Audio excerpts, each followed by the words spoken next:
Right now, the Democratic Party is in the middle of a severe identity crisis. The party doesn't know what it stands for or who it stands for. The neoliberal establishment wing is few in numbers, but they have a lot of money and they hold all of the levers of power. The progressive majority within the party has no real power and is just now starting to really set up organization. I presume that whoever wins the nomination will help to reshape the party and form it into something that actually looks like a political party. But then again, I could be wrong, and obviously, if the Democrats nominate someone and that person loses in 2020, then that would most likely reset the entire process. At any rate, though, I'd like to continue looking at the potential contenders for 2020. I've already looked at Joe Biden, Cory Booker, and Elizabeth Warren. Now I'd like to look at Bernie, and I plan to look at three more candidates going forward: Tulsi Gabbard, Kirsten Gillibrand, and Kamala Harris. Anyway, let's get into looking at Bernie Sanders and looking at the pros, prospects, and problems of a Sanders 2020 run. By the way, this photo is taken with his son, Levy Sanders, who is actually running for Congress right now in New Hampshire. So it looks like the Sanders movement is spreading to Bernie's family too. If we look at Bernie as a person and try to separate his personal appeal from his ideological or issue based appeal, I would say that his strongest selling suit is that he is very consistent. If you look at his whole career in politics, both as an activist and later as the mayor of Burlington, a representative from Vermont, and then a senator from Vermont, we see that Bernie Sanders has been very consistent on all of the major issues over the course of his career. That is something which will be tremendously powerful within a primary, and that's actually probably how he got as far as he did against Hillary Clinton when he started out with no name recognition in the summer of 2015. And because for many Americans, especially younger millennials, Bernie is to them the face of progressivism. Most of their exposure to these ideas came from hearing Bernie Sanders talk about them. So if progressives within the party, and they're now a major factor, if they decide they want a consistent progressive, the person who has been the most consistent for the longest is Bernie Sanders, and the person who they associate with those policies is also Bernie Sanders. And that is a major advantage. And assuming that the party apparatus doesn't strike back, just because of this advantage alone, I would say that Bernie has to be considered the favorite, at least in absolute terms. Now, personally, I can see a lot of things happening that would derail his campaign, and we'll get into those over both this video and the upcoming ones. But I would say that if you looked at it just from a perspective of pure strength, Bernie is the favorite at the moment. One thing that Bernie can do that most Democrats have forgotten how to do is to message on economic issues in an effective manner, a manner which appeals to people who may not otherwise be all that liberal. Bernie Sanders is someone who can win over voters in red states. He can speak to West Virginia Trump voters and get them to acknowledge his points, which is something that almost no other Democrat could possibly do. He also has a talent for covering a wide swath of issues. He can talk knowledgeably about a large number of things, and he can also muster passion for even some relatively minor issues, such as Native American issues, something that most other candidates have ignored until Elizabeth Warren decided to finally pick it up just a few weeks back. Now, because of Bernie's success, many of the other progressives in the race will emulate his style, and it's possible that they'll be able to steal his thunder by being younger and more charismatic versions of the same thing. But as things stand at this moment, Bernie has the best name recognition, and he also is someone who is seen as the face of progressivism, and he's the closest thing right now that the Democrats have to a leader, if you look at how he has spoken out in the early goings of the Trump administration. Lest I paint too sunny a picture of Bernie's relationship with progressives, I have to point out that there is some friction between the progressive community and Bernie Sanders. A lot of the progressive activists who spent hundreds of hours and hundreds of dollars supporting Bernie Sanders during the 2016 primary feel betrayed by his refusal to call out Hillary for rigging the primary, his subsequent endorsement of her candidacy, his failure to run as a third party candidate, and his promotion of the false Russia narrative over the last several months. So these things seem to not be in keeping with Bernie's track record of consistency and progressivism, and it is causing a whole lot of progressives to look for other options. And there are even a few activists who think that Bernie is actively in cahoots with the establishment and that he serves as a sheepdog to raise up enthusiasm for his ideas and then funnel that enthusiasm into an unpopular and failing Democratic Party. I personally don't think that he's doing that. I think that he's just playing politics, and that he's trying to broaden his appeal to the people who voted for Clinton. However, I think that he has to strike a careful balance, though, because although the true activists within the progressive community are not all that numerous, they are very influential on most progressives.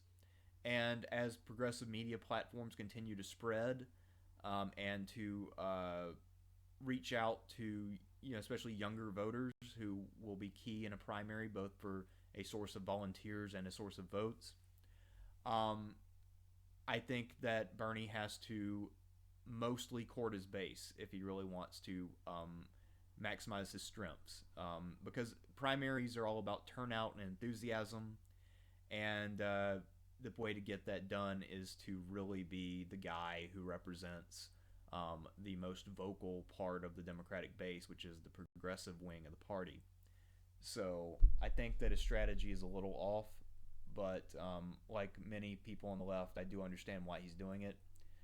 And it will remain to be seen how much damage he incurs by doing this, or how much benefit he derives from trying to reach out to, the former Clinton voters. I guess it remains to be seen. Let's expand our discussion of Bernie's efforts to win over Clinton voters. So, starting right after the election, Bernie began doing unity tours with Tom Perez and other non-entities from the neoliberal wing, like Amy Schumer's uncle and a few others. Now, the main advantage to these events is that they were covered by the mainstream news, outlets like CNN and MSNBC, which typically tried to ignore Bernie as much as possible during the 2016 primary cycle. And the importance of being covered on those outlets is that exposes them to an older audience, voters, from their 40s and up, who normally don't get their news on the internet and normally were not really all that exposed to Bernie's message.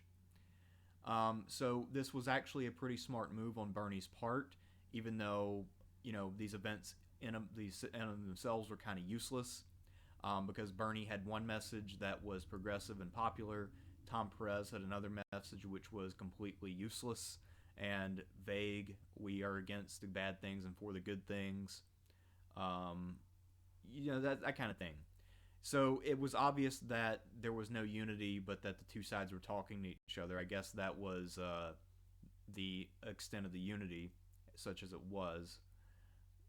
The other thing, too, is that I think that if you look at how Democrats vote on issues and also what they believe about issues, even the ones who tend to side with candidates like Hillary Clinton don't actually side with her on issues as much as they do with her on a personal level.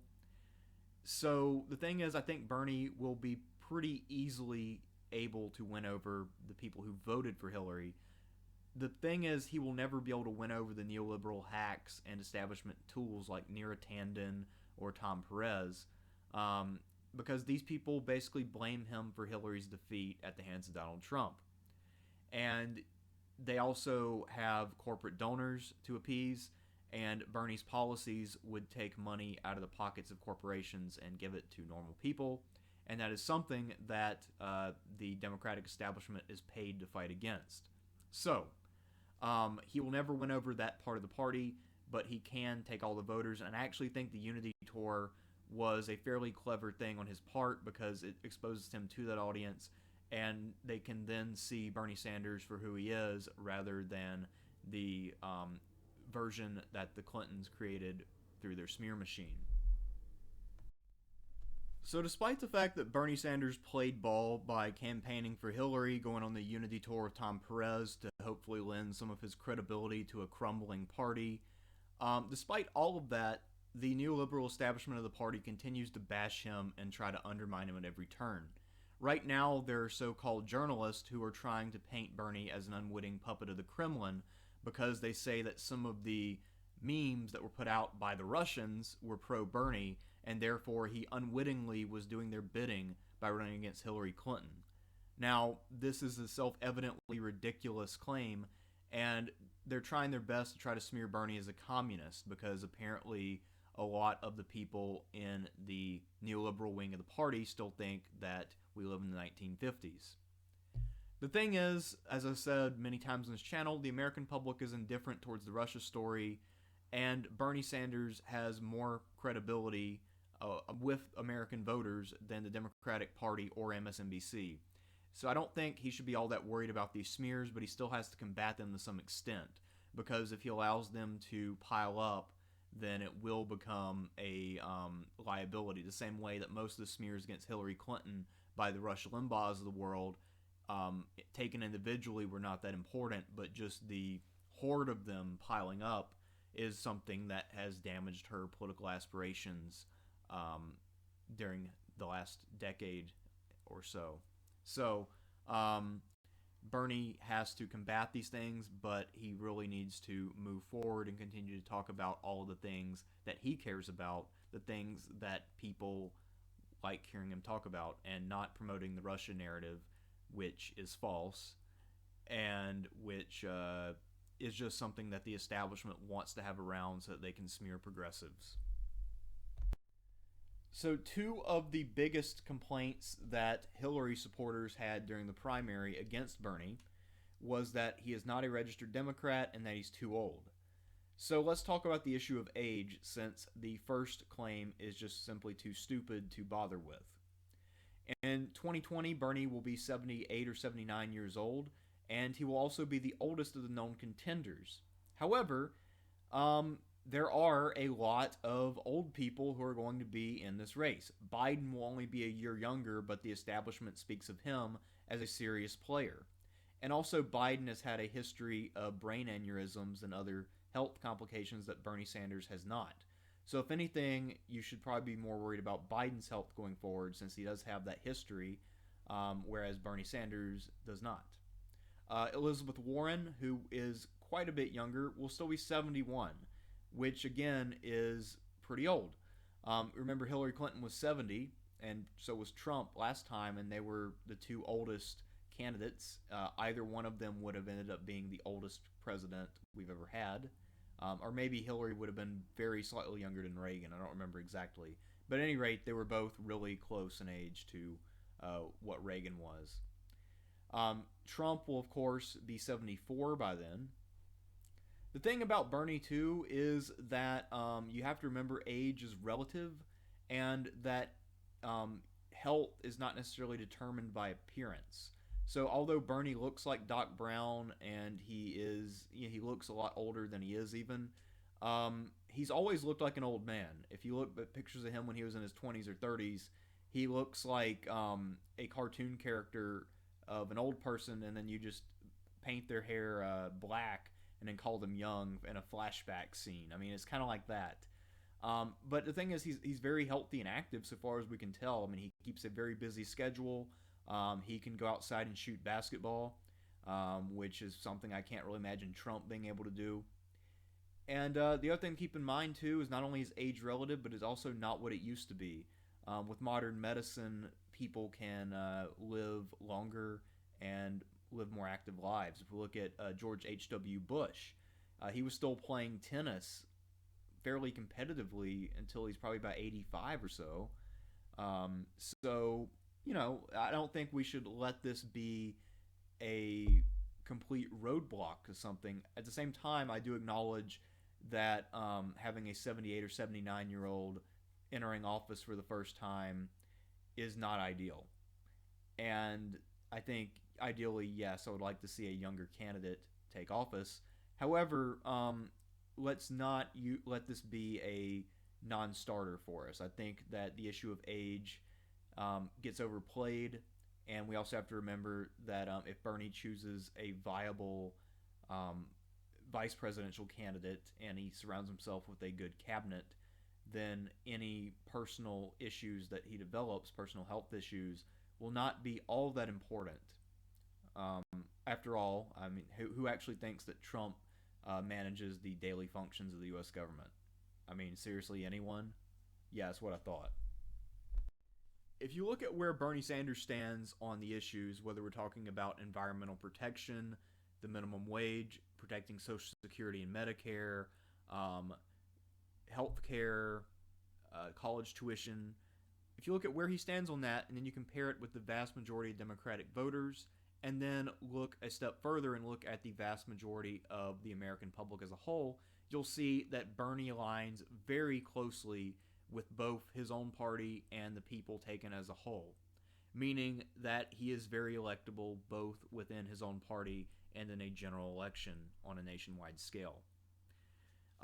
Now, these are key advantages, and because Trump has horrified Democrats so much, Bernie could possibly make the case that because of the popularity of his issues and his name recognition with the public, that he is their best bet for getting rid of Trump and then having a reliable and consistent statesman in power who will then try to undo all of the damage that Trump has caused. So Bernie could use his issues and then use that rhetoric, and he would be very hard to beat in that scenario. Now, many of his positions will be shared by his rivals in the primaries. Some of them will legitimately share these views, and others will more or less just be lying about it and trying to cash in on the popularity of progressive ideas. But the thing is, when voters think about progressive politics in America, the person who comes to mind is Bernie Sanders. And people trust him, they associate these views with him, and if they have any questions about someone's sincerity, one of the last people that they'll really question on this is Bernie Sanders because of his consistency over so many decades. So I think that this advantage really outweighs his old age. While it has been overshadowed by the turmoil of the 2016 Republican primary, the 2012 Republican primary was also an interesting shit show in its own right. What we saw is that about 60 to 65% of the Republican Party was conservative and the remainder was moderate. So the mantle that one needed to win was the mantle of being the conservative Reaganite as opposed to the moderate Reaganite. And Romney ran to the middle. He talked a little bit about conservatism, but basically it was understood that he was the moderate in the race.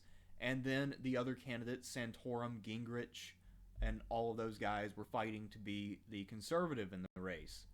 Well, in the end, Romney was able to outlast them all, and he was able to win the nomination when the last conservative standing was Santorum, but Gingrich went back out of the race, and he took enough conservative votes to tip the thing to Romney. I see a similar possibility in the 2020 Democratic primary, except that the major voting bloc will be the progressives. However, a centrist, if they are able to consolidate the centrist vote while the progressives are divided, could then have a path to victory. So the real question here is, can Bernie claim the mantle of progress if he has to compete with Elizabeth Warren, Tulsi Gabbard? Here we see Nina Turner. I don't really know if she's planning on running or not. I've never seen any indication that she is. At any rate, one of the major factors will simply be which faction within the party is able to consolidate around a candidate first. Do the progressives rally behind their candidate first, or do the establishment people? Now, as I said earlier, Bernie has name recognition. He has association with major issues. But if it comes down to a duel between Bernie and any other candidate, including most of the other progressives in the race, I don't see a scenario where the apart sheiks and superdelegates within the party would do him any favors. I think that they would try to back any potential contender against Bernie and put them over the top with their votes as superdelegates, or by keeping another candidate in the race that might steal votes from Bernie. So I think that this is really if Bernie loses, this will be why. Either because of division within the progressive bloc, or because it comes down to a race between him and one other person, whether progressive or centrist, and then the party apparatus throws its weight behind this other person and puts them over the top. So while I do think that Bernie is the strongest candidate, just from a sheer strength perspective, I think that this weakness makes it not all that likely that he'll actually be the nominee. In fact, my pick for the nominee in terms of who I think is the most likely, if I had to put money on it, I would actually put money on Kirsten Gillibrand within Tulsi Gabbard as a dark horse. In 2016, Hillary Clinton got away with a pretty big lie when she painted Bernie Sanders as someone with no foreign policy experience or knowledge whatsoever, when in fact, as a senator, he has served on a couple of different committees which deal with foreign policy. And when compared with his potential rivals in 2020, he actually has the most foreign policy experience of any of them so far.